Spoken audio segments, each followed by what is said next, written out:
Good morning to all of you. मैं लक्ष्मी नारायण गुप्ता आज की इस क्लास में आप सबका हार्दिक स्वागत करता हूं।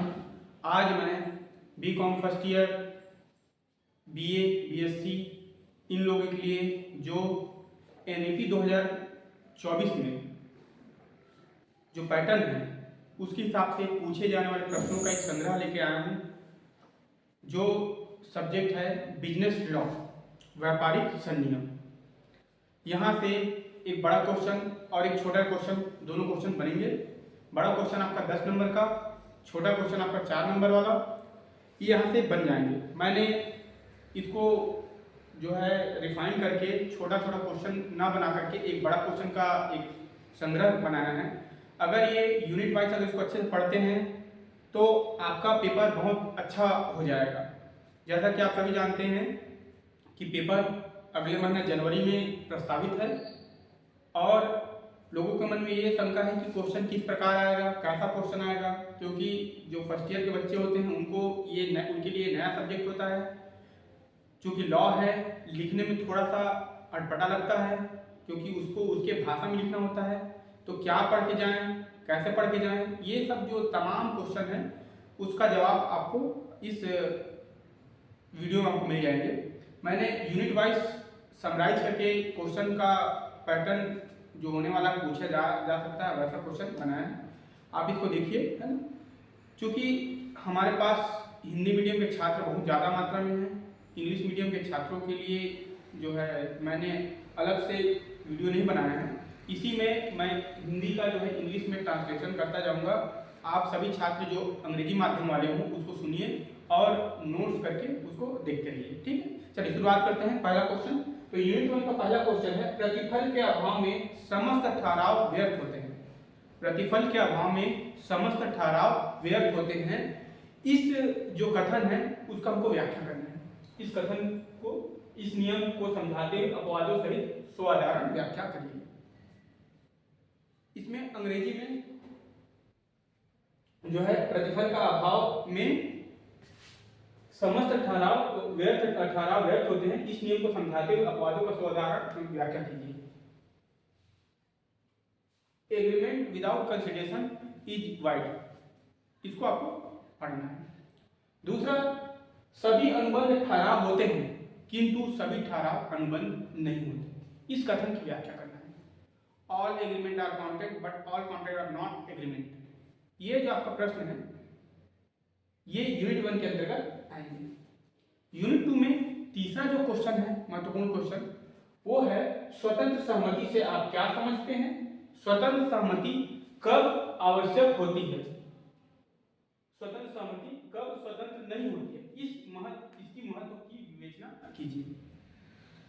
स्वतंत्र सहमति की बात कर रहे हैं कि स्वतंत्र सहमति से आप क्या समझते हैं। फ्री कंसेंट जो है, फ्री कंसेंट की बात कर रहे हैं। फ्री कंसेंट, कोई भी एग्रीमेंट करते समय हमारे पास जो सहमति होता है वो स्वतंत्र होना चाहिए। किसी की जोर जबरदस्ती या दबाव में आकर के हम सहमति नहीं देंगे। अगर वैसे सहमति देते हैं तो व्यर्थ हो जाता है, ठीक।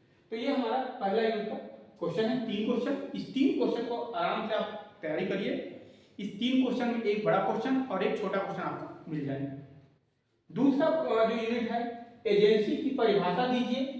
एजेंसी समाप्त करने की विभिन्न विधियों का वर्णन कीजिए। एजेंसी किन दशाओं में समाप्त नहीं की जा सकती, ये आपका पहला प्रश्न है। Define agency, explain the method of dissolve agency, in which condition agency are not dissolve. ये आपका पहला क्वेश्चन हो गया दूसरा यूनिट का। दूसरा क्वेश्चन, निक्षेप की परिभाषा दीजिए। डिफाइन बेलमेंट एंड निक्षेपी और निक्षेपीता के कर्तव्य एवं अधिकारों की व्याख्या कीजिए। बेलमेंट, बायली और बायलर का जो है आपका क्या राइट्स है उसको बताना है। यूनिट 2 का तीसरा क्वेश्चन जो है, हानि रक्षा तथा प्रतिभूति अनुबंध से आप क्या समझते हैं। एक प्रतिभू अपने दायित्व से कब मुक्त हो जाता है। इंडेमनिटी एंड गारंटी जो चैप्टर है उसमें एक डिफरेंसेस दिया हुआ है, उस दोनों डिफरेंस को बताना है, दोनों में डिफरेंस बताना है। ये साथ साथ हमको ये बताना है कि एक जो इंडेमनिटी जो है वो अपने लायबिलिटी से कब डिस्चार्ज हो जाता है। ये चीज़ आपका पहला क्वेश्चन का, ये आपका आखिरी। इसके बाद यूनिट 3 की बात करते हैं। तो यूनिट 3 हमारा है पहला क्वेश्चन, आदत विक्रेता कौन होता है? Who is unpaid seller? आदत विक्रेता को माल के प्रति क्या अधिकार है? What right to unpaid seller on goods? ये आपका पहला क्वेश्चन होगा यूनिट 3 का। दूसरा क्वेश्चन इसमें शर्त और आश्वासन में अंतर बताइए। शर्त और आश्वासन में अंतर बताइए। एक वस्तु विक्रय अनुबंध की कौन कौन सी गर्भित शर्तें होती हैं? शर्त और आश्वासन दो अलग अलग चीजें हैं। आश्वासन का मतलब हम एश्योर करते हैं, ठीक है, कि हम एक गारंटी की बात नहीं करते, इसमें वारंटी की बात करते हैं, ठीक है, वारंटी की बात करते हैं।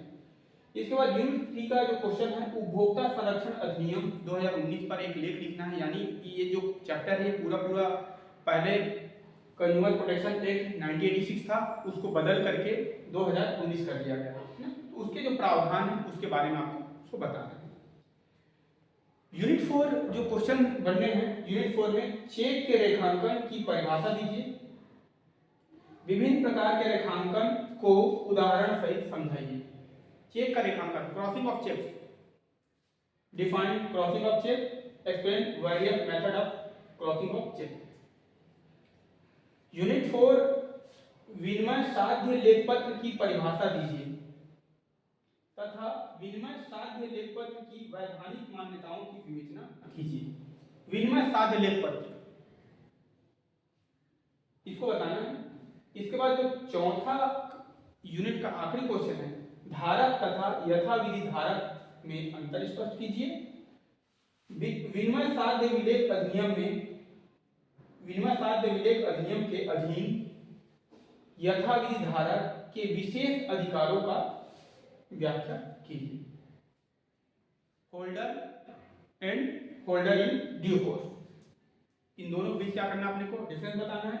और साथ साथ होल्डर इन ड्यू कोर्स का जो स्पेशल राइट्स है, कौन कौन से ऐसे राइट्स है, उसको आपको क्या करना है, बताना है। तो ये जो प्रश्न मैंने जो लिस्ट बनाया है, इस प्रश्न को अगर आप अच्छे से तैयारी करते हैं तो आपका पेपर बहुत अच्छा बनेगा। अभी तक ये रिकॉर्ड रहा है कि जितना क्वेश्चन बताया गया है वो लगभग आपके प्रश्न पत्र में आ रहा है। तो उम्मीद करते हैं कि ये प्रश्न आपके पेपर में आए और आप इसको अच्छे से सॉल्व करें। अगर ये वीडियो आपको अच्छा लगता है तो आप इसे शेयर करें, लाइक करें। धन्यवाद।